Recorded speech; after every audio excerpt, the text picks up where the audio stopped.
Video ಶುರು ಮಾಡೋಕ್ಕಿಂತ ಮುಂಚೆ ಮತ್ತಷ್ಟು ರೋಚಕ ಮಾಹಿತಿಗಳಿಗಾಗಿ ನಮ್ಮ ಚಾನಲ್ಗೆ ಸಬ್ಸ್ಕ್ರೈಬ್ ಮಾಡಿಲ್ಲ ಅಂದರೆ ಸಬ್ಸ್ಕ್ರೈಬ್ ಮಾಡ್ಕೊಳ್ಳಿ, ಹಾಗೆ ಬೆಲ್ ಐಕನ್ ಮೇಲೆ ಕೂಡ ಕ್ಲಿಕ್ ಮಾಡ್ಕೊಳ್ಳಿ. ನಮಸ್ಕಾರ ಗೆಳೆಯರೆ, ಡಿವೈನ್ ಕನ್ನಡ ಯೂಟ್ಯೂಬ್ ಚಾನಲ್ಗೆ ನಿಮಗೆ ಸ್ವಾಗತ. ಗೆಳೆಯರೆ, ಇವತ್ತಿನ ಈ ಒಂದು ವಿಡಿಯೋದಲ್ಲಿ ನಾನು ನಿಮಗೆ ವಿಶೇಷವಾಗಿ ಎರಡು ವಿಶೇಷವಾದಂಥ ಬಿಲ್ವಪತ್ರೆ ಇರುತ್ತೆ. ಇದರಲ್ಲಿ ನಿಮಗೆ ಒಂದು ಬಿಲ್ವಪತ್ರೆಯ ಇದರಲ್ಲಿ ನಿಮಗೆ 3 ಎಲೆ ಕಾಣಿಸ್ತಿರ್ಬೋದು, ಹಾಗೆ ಇನ್ನೊಂದು ಬಿಲ್ವಪತ್ರೆಯಲ್ಲಿ ನಿಮಗೆ 5 ಎಲೆ ಕಾಣಿಸ್ತಿರ್ಬೋದು. ನೀವೇನು ಮಾಡಬೇಕು ಅಂದರೆ ಕಣ್ಣು ಮುಚ್ಕೊಂಡು ಶಿವನನ್ನು ಧ್ಯಾನ ಮಾಡಿಕೊಂಡು, ಅಂದರೆ ಶಿವನ ಒಂದು ಮಂತ್ರವನ್ನು ನೆನೆಸ್ಕೊಂಡಾಗಲಿ ಅಥವಾ ಶಿವನ ಒಂದು ಮೂರ್ತಿಯನ್ನು ನೆನೆಸ್ಕೊಂಡು, ಅಂದರೆ ಫೋಟೋನ ನೆನೆಸ್ಕೊಳ್ಳೋದಾಗಲಿ ನೆನೆಸ್ಕೊಳ್ತಾ ನೀವೇನು ಮಾಡಬೇಕು ಅಂದರೆ ಇದರಲ್ಲಿ ಒಂದು ಎಲೆಯನ್ನು ನೀವು ಆರಿಸ್ಬೇಕಾಗತ್ತೆ. ಅಂದರೆ ಇದರಲ್ಲಿ ಈ ಒಂದು ಬಿಲ್ವಪತ್ರೆಯನ್ನು ನೀವು ಆರಿಸ್ಬೇಕಾಗತ್ತೆ. ನಿಮ್ಮ ಕಣ್ಣು ಮುಚ್ಕೊಂಡು ನೀವು ನೆನೆಸ್ಕೊಂಡು ಕಣ್ಬಿಟ್ಟಾಗ ನಿಮಗೆ ಯಾವ ಒಂದು ಬಿಲ್ವಪತ್ರೆ ನಿಮಗೆ ತುಂಬ ಆಕರ್ಷಿತವಾಗಿ ಕಾಣ್ತಿರುತ್ತೆ ಅದನ್ನು ನೀವು ಆಯ್ಕೆ ಮಾಡಬೇಕಾಗತ್ತೆ. ವಿಶೇಷವಾಗಿ ನಾನು ಇದರ ಪ್ರಕಾರ ನಿಮಗೆ ಸದ್ಯದಲ್ಲೇ ಸಿಗುವಂತಹ ಒಂದು ಒಳ್ಳೆಯ ಒಂದು ಸುದ್ದಿ ಆಗಲಿ ಅಥವಾ ಸದ್ಯದಲ್ಲೇ ಸಿಗುವಂಥ ಒಂದು ಸಿಹಿ ಸುದ್ದಿ ಆಗಲಿ ಅದು ಯಾವುದು, ಹಾಗೆ ಯಾವ ರೀತಿಯಾಗಿ ನಿಮ್ಮ ಜೀವನದಲ್ಲಿ ಒಂದು ಹೊಸ ಒಂದು ವಿಷಯ ಅಥವಾ ಹೊಸ ಒಂದು ಬದಲಾವಣೆಗಳು ಆಗುತ್ತೆ ಅಂತ ನಾನು ನಿಮಗೆ ಇವತ್ತಿನ ಈ ಒಂದು ವಿಡಿಯೋ ಮುಖಾಂತರ ನಿಮಗೆ ತಿಳಿಸ್ಕೊಡ್ತಾ ಇದ್ದೀನಿ. ಹಾಗಾಗಿ ಆದಷ್ಟು ಈ ಒಂದು ವಿಡಿಯೋನ ನೀವು ಪೂರ್ತಿಯಾಗಿ ನೋಡೋಣ ಮರಿಬೇಡಿ. ಅದಕ್ಕಿಂತ ಮುಂಚೆ ವಿಡಿಯೋಗೆ ಒಂದು ಬಾರಿ ಲೈಕ್ ಮಾಡಿ, ಹಾಗೆ ನೀವು ಕೂಡ ಶಿವನ ಭಕ್ತರಾಗಿದ್ದರೆ ಹಾಗೆ ಶಿವನ ಕೃಪೆಗೆ ಪಾತ್ರರಾಗಬೇಕು ಅಂದರೆ ಓಂ ನಮಃ ಶಿವಾಯ ಅಂತ ನಮಗೆ ಕಮೆಂಟ್ ಸೆಕ್ಷನ್ ನೀವು ಕಮೆಂಟ್ ಮಾಡಿ ತಿಳಿಸೋದನ್ನು ನಮಗೆ ಮರಿಬೇಡಿ. ಇದರಲ್ಲಿ ಮೊದಲನೇದಾಗಿ ನೀವು 3 ಎಲೆ ಇರುವಂಥ ಒಂದು ಬಿಲ್ಪತ್ರೆಯನ್ನು ನೀವು ಆಯ್ಕೆ ಮಾಡಿದರೆ ಈ ಒಂದು ವ್ಯಕ್ತಿಗಳಿಗೆ ವಿಶೇಷವಾಗಿ ಏನಾಗುತ್ತೆ ಅಂದರೆ ನೀವು ಯಾವುದಾದ್ರು ಒಂದು ಸಡನ್ನಾಗಿ ನಿಮಗೆ ಏನೋ ಒಂದು ಒಳ್ಳೆಯದಾಗುವಂಥ ಒಂದು ಸಾಧ್ಯತೆಗಳು ತುಂಬ ಹೆಚ್ಚಾಗಿ ಇಲ್ಲಿ ಕಾಣಿಸ್ತಾ ಇದೆ. ವಿಶೇಷವಾಗಿ ನೀವೇನೋ ಒಂದು ಯಾವುದಾದ್ರು ಒಂದು ವಸ್ತುಗೆ ಅಥವಾ ಯಾವುದಾದ್ರು ಒಂದು ಸ್ಟಾಕ್ ಮಾರ್ಕೆಟ್ಗಳಿಗೆ ತುಂಬ ಜನ ಇನ್ವೆಸ್ಟ್ಮೆಂಟ್ ಮಾಡ್ತಾರೆ. ಅಂಥ ಒಂದು ವಿಷಯದಲ್ಲಿ ನೀವೇನಾದರೂ ಇನ್ವೆಸ್ಟ್ ಮಾಡಿರ್ತೀರಾ ಅಥವಾ ಯಾವುದೋ ಒಂದು ಚಿನ್ನಾಭರಣ ಮೇಲೆ ಆಭರಣದ ಮೇಲೆ ಇನ್ವೆಸ್ಟ್ ಮಾಡಿರ್ತೀರಾ, ಅಥವಾ ಏನಾದರೂ ಒಂದು ವಿಷಯಕ್ಕೆ ನೀವೊಂದು ಸೈಟನ್ನು ತೊಗೊಂಡಿರ್ತೀರಾ, ತುಂಬ ದಿನದಿಂದ ಅದನ್ನು ಮಾರಬೇಕು ಅಂತ ಹೋಗ್ತಿರ್ತೀರಾ, ಅದು ತುಂಬ ನಿಮಗೆ ಅಡೆತಡೆಗಳು ಆಗ್ತಾ ಇರುತ್ತೆ. ಇಂಥ ಒಂದು ಸಾಕಷ್ಟು ಘಟನೆಗಳು ನಿಮಗೆ ಆಗ್ತಿರ್ಬೋದು. ಇದರಲ್ಲಿ ಯಾವುದಾದ್ರು ಒಂದು ಘಟನೆ ಬರೀ ಹಣಕ್ಕೆ ಸಂಬಂಧಪಟ್ಟಂಥ ವಿಷಯ ಅಲ್ಲ, ನಿಮಗೆ ಆರ್ಥಿಕವಾಗಿಯೇ ನಿಮಗೆ ಲಾಭ ಆಗ್ತಿರೋದು ಅದಂತೂ ಪಕ್ಕ. ಆದರೆ ಕೇವಲ ಹಣ ಅಲ್ಲ, ನಿಮಗೆ ಸೈಟಿಂದ ಆದರೂ ಆಗಲಿ ಅಥವಾ ಸ್ಟಾಕ್ ಮಾರ್ಕೆಟಿಂದ ಆದರೂ ಆಗಲಿ ಅಥವಾ ಯಾವುದಾದ್ರು ಒಂದು ವಿಷಯದಲ್ಲಿಂದ ನಿಮಗೆ ಅಧಿಕ ಲಾಭ ಬರುವಂಥ ಒಂದು ಸಾಧ್ಯತೆಗಳು ತುಂಬ ಹೆಚ್ಚಾಗಿರುತ್ತೆ. ಅಂದರೆ ನೀವು ಸೈಟ್ ಅಂತ ವಿಷಯಕ್ಕೆ ಬಂದಾಗ ನೀವು ತುಂಬ ದಿನದಿಂದ ಮಾರಬೇಕು ಅಂತ ಅಂದ್ಕೊಂಡಿರ್ತೀರ, ಮಾರೋಕ್ಕಾಗ್ತಿರೋದಿಲ್ಲ. ಅದೇನಾಗುತ್ತೆ ಅಂದರೆ ಸಡನ್ನಾಗಿ ಅದರ ಒಂದು ಬೆಲೆ ನಿಮಗೆ ಹೆಚ್ಚಾಗುತ್ತೆ ಅಥವಾ ಒಂದು ಒಳ್ಳೆಯ ಬೆಲೆಗೆ ಮಾರಾಟ ಆಗುವಂಥ ಒಂದು ಸಾಧ್ಯತೆಗಳು ಹೆಚ್ಚಾಗಿರುತ್ತೆ.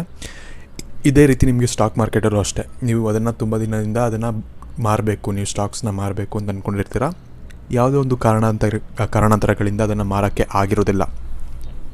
ಸಡನ್ನಾಗಿ ಏನಾಗುತ್ತೆ ಅಂದರೆ ಪ್ರೈಸ್ ಎಲ್ಲ ಸ್ವಲ್ಪ ಜಾಸ್ತಿ ಆಗುತ್ತೆ ಆ ಒಂದು ಸ್ಟಾಕ್ ವ್ಯಾಲ್ಯೂಸ್ಗೆ. ಅದರಿಂದ ಏನಾಗುತ್ತೆ ಅಂದರೆ ನಿಮಗೆ ಹೆಚ್ಚಿನ ಒಂದು ಲಾಭಕ್ಕೆ ನೀವು ಮಾರಾಟ ಮಾಡುವಂಥ ಒಂದು ಸಾಧ್ಯತೆಗಳು ನಿಮಗೆ ಹೆಚ್ಚಾಗುತ್ತೆ. ಈ ರೀತಿ ಸಡನ್ನಾಗಿ ನಿಮಗೆ ಯಾವುದಾದ್ರು ಒಂದು ವಿಷಯದಲ್ಲಿ ಲಾಭಗಳಾಗೋದು ಆಗಲಿ ಅಥವಾ ಯಾವುದಾದ್ರು ಒಂದು ವಿಷಯದಿಂದ ನಿಮಗೆ ಹಣ ಸಿಗೋದಾಗಲಿ ಆಗುತ್ತೆ. ಇನ್ನು ವಿಶೇಷವಾಗಿ ನೀವು ಈ ಒಂದು ಸಮಯದಲ್ಲಿ ಒಂದು ವಿಷಯದ ಬಗ್ಗೆ ನೀವೇನು ನೆನ್ಪಿಟ್ಕೊಬೇಕು ಅಂದರೆ ನಿಮಗೆ ಯಾವುದಾದ್ರು ಒಂದು ಸಿಚುವೇಶನ್ ನಿಮಗೆ ಈ ಥರ ಬಂದರೂ ಕೂಡ, ಅಂದರೆ ಏನೋ ಒಂದು ಮೋಸ ಮಾಡೋವಂಥದ್ದಾಗಲಿ ಅಥವಾ ಯಾವುದಾದ್ರು ಒಂದು ಅತಿ ಆಸೆ ಆಗುವಂಥ ಒಂದು ಅಥವಾ ಅತಿ ಆಸೆ ನಿಮಗೆ ತೋರಿಸೋವಂಥ ಒಂದು ವ್ಯಕ್ತಿಗಳು ನಿಮ್ಮ ಅಕ್ಕಪಕ್ಕ ಇರ್ಬೋದು. ಅಂಥವ್ರನ್ನ ನಂಬಕ್ಕೆ ಹೋಗಬೇಡಿ, ಅತಿ ಆಸೆ ಪಡೋಕ್ಕೆ ಹೋಗಬೇಡಿ. ನಿಮಗೇನು ಸಿಗುತ್ತೆ ಅಥವಾ ನೀವು ಯಾವುದನ್ನು ನೀವು ಡಿಸರ್ವ್ ಮಾಡ್ತೀರಾ ಅಂತ ನಿಮಗೆ ಅನಿಸುತ್ತೋ ಅದಕ್ಕೆ ಮಾತ್ರ ನೀವು ಆಸೆ ಪಟ್ಟರೆ ಒಳ್ಳೆಯದು. ಅದನ್ನು ಬಿಟ್ಟು ಅತಿ ಆಸೆ ಪಟ್ಟು ಅಥವಾ ಏನಾದ್ರು ಒಂದು ಕೆಟ್ಟ ಕೆಲಸ ಮಾಡಬೇಕು ಅನ್ನೋ ಒಂದು ಅವಶ್ಯಕತೆ ಬಂದರೂ ಕೂಡ ಅದನ್ನು ನೀವು ಮಾಡೋಕ್ಕೆ ಹೋಗಬೇಡಿ. ಇದರಿಂದ ನಿಮಗೆ ಸಾಕಷ್ಟು ತೊಂದರೆಗಳಾಗುತ್ತೆ. ಒಳ್ಳೆಯ ಕಾಲ ಅನ್ನೋದು ಬರ್ತಾ ಇದೆ, ನಿಮಗೆ ಒಳ್ಳೆಯದೇನೋ ಒಂದು ಆಗ್ತದೆ ಅಂದರೆ ಅದಕ್ಕೆ ಸ್ವಲ್ಪ ಡಿಸ್ಅಡ್ವಾಂಟೇಜಸ್ ಅಥವಾ ಕೆಲವೊಂದು ಕೆಟ್ಟ ವಿಷಯಗಳು ಕೂಡ ಅಕ್ಕಪಕ್ಕ ನಿಮಗೆ ಇರುತ್ತೆ ಅಂತಲೇ ಹೇಳ್ಬೋದು.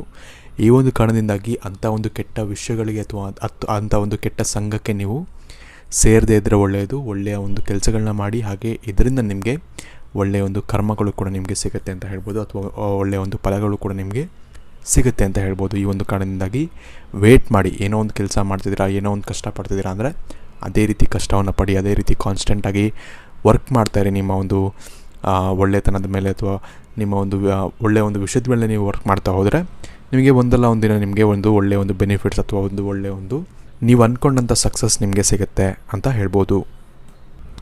ಇನ್ನು ಇನ್ನೊಂದು ಒಳ್ಳೆಯ ವಿಷಯ ಏನು ನಡೆಯುತ್ತೆ ನಿಮ್ಮ ಜೀವನದಲ್ಲಿ ಅಂದರೆ ನಿಮಗೆ ಇಲ್ಲಿವರೆಗೂ ಏನಾಗುತ್ತೆ ಅಂದರೆ ನಿಮಗೆ ಒಂದು ರೆಸ್ಪಾನ್ಸಿಬಿಲಿಟೀಸ್ ಆಗಲಿ ಅಥವಾ ಒಂದು ಕಮಿಟ್ಮೆಂಟ್ಸ್ ಆಗಲಿ ಇಂಥ ಸಾಕಷ್ಟು ಒಂದು ಹೊರೆ ನಿಮ್ಮ ಮೇಲಿತ್ತು. ಏನೋ ಒಂದು ಕಮಿಟ್ಮೆಂಟ್ಸ್, ಏನೋ ಒಂದು ಗಾಡಿ ತೊಗೊಂಡಿರ್ತೀರ, ಅದರ ಒಂದು ಸಾಲದ ಒಂದು ಹೊರೆ ಆಗಲಿ, ಅಥವಾ ಏನೋ ಒಂದು ಫ್ಯಾಮಿಲಿಯಲ್ಲಿ ಏನೋ ಒಂದು ಸಾಲ ಮಾಡ್ಕೊಂಡಿರ್ತಾರೆ, ಅದರ ಒಂದು ಹೊರೆ ನಿಮ್ಮ ಮೇಲಿರುತ್ತೆ. ಇಂಥ ಸಾಕಷ್ಟು ಘಟನೆಗಳು ಅಥವಾ ನಿಮ್ಮ ಲೈಫ್ಗೆ ನೀವು ರಿಲೇಟ್ ಮಾಡ್ಕೊಬೋದು ಯಾವ ರೀತಿ ಅಂತ. ಏನೋ ಒಂದು ಪ್ರಾಬ್ಲಮ್ಸು ಅಥವಾ ಏನೋ ಒಂದು ಹೊರೆ ಅನ್ನೋದು ನಿಮ್ಮ ಮೇಲಿರುತ್ತೆ. ಆ ಒಂದು ಹೊರೆಯ ಭಾರ ನಿಮ್ಮ ಮೇಲಿಂದ ಇಳಿದು ಹೋಗುತ್ತೆ, ಅಂದರೆ ಸ್ವಲ್ಪ ಕಮ್ಮಿ ಆಗುತ್ತೆ ಅಂತ ಹೇಳ್ಬೋದು. ಅಂದರೆ ನೀವು ಈ ಒಂದು ಗಾಡಿಯ ಒಂದು ವಿಷಯ ಆಗಲಿ, ಅಥವಾ ನಿಮ್ಮ ಸಂಬಳ ಜಾಸ್ತಿ ಆಗೋದಾಗಲಿ, ಅಥವಾ ಏನಾದರೂ ಒಂದು ಒಳ್ಳೆಯದಾಗಿ ನಿಮಗೆ ಅದು ಆರ್ಥಿಕ ಪರಿಸ್ಥಿತಿಯಲ್ಲಿ ಸ್ವಲ್ಪ ಏನಾದರೂ ಒಂದು ಒಳ್ಳೆಯ ಒಂದು ಘಟನೆಗಳು ನಡೆದು ನಿಮಗೆ ಆ ಒಂದು ಹೊರೆ ಅನ್ನೋದು ನಿಮಗೆ ಕಮ್ಮಿ ಆಗುತ್ತೆ, ನಿಮಗೆ ಜಾಸ್ತಿ ಅಂತ ಅನಿಸಲ್ಲ. ಇಂಥ ಒಂದು ಒಳ್ಳೆಯ ಘಟನೆಗಳು ನಿಮ್ಮ ಜೀವನದಲ್ಲಿ ಬರುವಂಥ ದಿನಗಳಲ್ಲಿ ನಡೆಯುತ್ತೆ ಅಂತ ಹೇಳ್ಬೋದು. ವಿಶೇಷವಾಗಿ ಇನ್ನೊಂದು ವಿಷಯ ನೀವೇನು ನೆನ್ಪಿಟ್ಕೊಬೇಕು, ಈ ಒಂದು ಸಮಯದಲ್ಲಿ ನಿಮಗೆ ಸಕ್ಸಸ್ ಅನ್ನೋದು ಸಿಗ್ತಿದೆ ಅಥವಾ ಒಳ್ಳೆಯದೇನೋ ಆಗ್ತಿದೆ ಅಂದರೆ ಅದನ್ನು ನೀವು ಹೆಚ್ಚಾಗಿ ನಿಮ್ಮ ಅಕ್ಕಪಕ್ಕ ಇರುವಂಥ ಒಂದು ವ್ಯಕ್ತಿಗಳ ಜೊತೆ ಅಥವಾ ನಿಮ್ಮ ರಿಲೇಟಿವ್ಸ್ ಜೊತೆ ನೀವು ಶೇರ್ ಮಾಡ್ಕೊಳ್ಳೋದನ್ನ ಕಮ್ಮಿ ಮಾಡಿ. ವಿಶೇಷವಾಗಿ ನಿಮ್ಮ ತಂದೆ ತಾಯಿ ಜೊತೆ ಮಾತ್ರ ಶೇರ್ ಮಾಡ್ಕೊಬೋದು, ನಿಮ್ಮ ಅಣ್ಣ ತಮ್ಮಂದಿರ ಜೊತೆ ಶೇರ್ ಮಾಡ್ಕೊಬೋದು. ಯಾಕಂದರೆ ಕ್ಲೋಸ್ ಇರ್ಬೋದು, ಅವ್ರು ನಿಮ್ಮ ಮನೆಯವರಾಗಿರ್ತಾರೆ, ಹಾಗಾಗಿ ಅವ್ರ ಜೊತೆ ಬೇಕಾದ್ರೆ ಶೇರ್ ಮಾಡ್ಕೊಳ್ಳಿ. ಅದು ಕೂಡ ನಿಮ್ಮ ಸಹೋದರಿಯರು ನಿಮಗೆ ಒಳ್ಳೆಯದನ್ನು ಬಯಸ್ತಾ ಇದ್ದಾರೆ ಅನ್ನೋ ಒಂದು ಭಾವನೆ ನಿಮಗೆ ಇದ್ದರೆ ಮಾತ್ರ ನೀವು ಶೇರ್ ಮಾಡ್ಕೊಬೋದು. ಕೆಲವೊಂದು ಸತಿ ನಮ್ಮ ಅಣ್ಣ ತಮ್ಮಂದಿರು ಅಥವಾ ಅಕ್ಕ ತಂಗಿದ್ರೆ ನಮಗೆ ಕೆಟ್ಟದ್ದು ಬಯಸ್ತಾ ಇರ್ತಾರೆ. ಈ ಒಂದು ಕಾರಣದಿಂದಾಗಿ ಅವ್ರು ನಿಮ್ಮ ಜೊತೆ ಚೆನ್ನಾಗಿದ್ದಾರೆ ಅಂದರೆ ಮಾತ್ರ ಅವ್ರ ಜೊತೆನೂ ಕೂಡ ಶೇರ್ ಮಾಡ್ಕೊಳ್ಳಿ. ಯಾಕಂದರೆ ಈ ಒಂದು ಸಮಯದಲ್ಲಿ ಏನಾಗುತ್ತೆ ಅಂದರೆ ನಿಮಗೆ ಏನೋ ಒಳ್ಳೆಯದಾಗ್ತಿದೆ ಅಂದರೆ ಬೇರೆಯವರು ನಿಮ್ಮನ್ನ ಎಳೆದುಬಿಟ್ಟು ಎಳೆದು ನಿಮ್ಮನ್ನ ಮತ್ತೆ ಕೆಳಗಡೆ ತರಬೇಕು ಅಂತ ತುಂಬ ಜನ ಕಾಯ್ತಾ ಇರ್ತಾರೆ. ಈ ಒಂದು ಕಾರಣದಿಂದಾಗಿ ಎದುರುಗಡೆ ನಿಮ್ಮನ್ನು ನೋಡೋಕ್ಕೆ ನಿಮಗೆ ಎಲ್ಲರೂ ಕೂಡ ಒಳ್ಳೆಯವರೇ ಅಂತ ಅನ್ನಿಸ್ತಾರೆ, ಬಟ್ ಹಿಂದೆಯಿಂದ ನಿಮಗೆ ಕೆಟ್ಟದ್ದು ಬಯಸುವಂಥ ಒಂದು ಸಾಕಷ್ಟು ವ್ಯಕ್ತಿಗಳು ನಿಮ್ಮ ಜೊತೆ ಇರ್ತಾರೆ. ಈ ಒಂದು ಕಾರಣದಿಂದಾಗಿ ನಾನು ಈ ಒಂದು ಎಚ್ಚರಿಕೆಯನ್ನು ನಿಮಗೆ ನೀಡ್ತಾ ಇದ್ದೀನಿ. ಹಾಗಾಗಿ ಏನೇ ಒಂದು ಸಕ್ಸಸ್ ಬಂದರೂ ಕೂಡ, ಏನೇ ಒಂದು ಒಳ್ಳೆಯದಾದರೂ ಕೂಡ ಎಲ್ಲರ ಹತ್ರನೂ ಶೇರ್ ಮಾಡ್ಕೊಳ್ಳೋಕ್ಕೆ ನೀವು ಹೋಗಬೇಡಿ.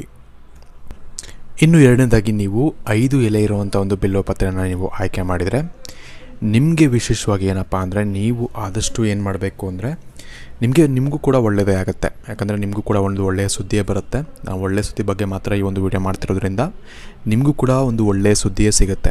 ಬಟ್ ಆದರೆ ನಿಮಗೆ ಸ್ವಲ್ಪ ಟೈಮ್ ಹಿಡಿಯುತ್ತೆ. ನಾನು ಮುಂಚೆ ನಂಬರ್ 1ಗೆ ಹೇಳಿದವ್ರಿಗೆ ಸ್ವಲ್ಪ ಅಷ್ಟೊಂದು ಟೈಮ್ ಹಿಡಿಯೋದಿಲ್ಲ, ಆದಷ್ಟು ಬೇಗನೆ ಅವ್ರಿಗೆ ಈ ಒಂದು ಫಲ ಅನ್ನೋದು ಸಿಗುತ್ತೆ. ನಿಮಗೆ ಸ್ವಲ್ಪ ಟೈಮ್ ಹಿಡಿಯುತ್ತೆ, ಅಂದರೆ ಒಂದು 2 ರಿಂದ 3 ತಿಂಗಳು ಟೈಮ್ ಹಿಡಿಬೋದು.